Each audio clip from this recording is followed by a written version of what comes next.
രാഹുൽ മാങ്കൂട്ടത്തിൽ എം.എൽ.എക്കെതിരായ രണ്ടാമത്തെ ബലാത്സംഗ കേസിലെ മുൻകൂർ ജാമ്യാപേക്ഷയിൽ ഇന്ന് വിധി പറയും. തിരുവനന്തപുരം സെഷൻസ് കോടതിയാണ് വിശദമായ വാദം കേട്ട ശേഷം വിധിക്കായി മാറ്റിയത്. അടച്ചിട്ട മുറിയിലായിരുന്നു വാദം കേട്ടത്. പരാതിക്കാരിയുടെ മൊഴിയും തെളിവുകളും പ്രോസിക്യൂഷൻ ഹാജരാക്കുകയും ചെയ്തിരുന്നു. എന്തായാലും ഇന്ന് വിധി പറയുന്നതുവരെ മറ്റ് നടപടികളിലേക്ക് പോലീസ് കടക്കരുതെന്ന് നിർദ്ദേശം നൽകിയിരുന്നു കോടതി. വിവാഹ അഭ്യർത്ഥന നടത്തി രാഹുൽ പെൺകുട്ടിയെ ഒരു സ്ഥലത്ത് കൊണ്ടുപോയി പീഡിപ്പിച്ചുവെന്നാണ് കേസ്.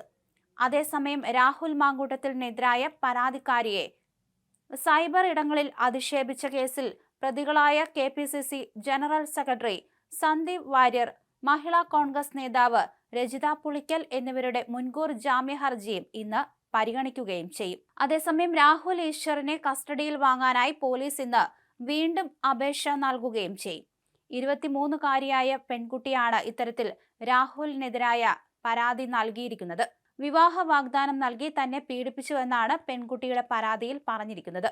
ഔട്ട് ഹൗസിലെത്തിച്ചായിരുന്നു പീഡനം നടത്തിയത്.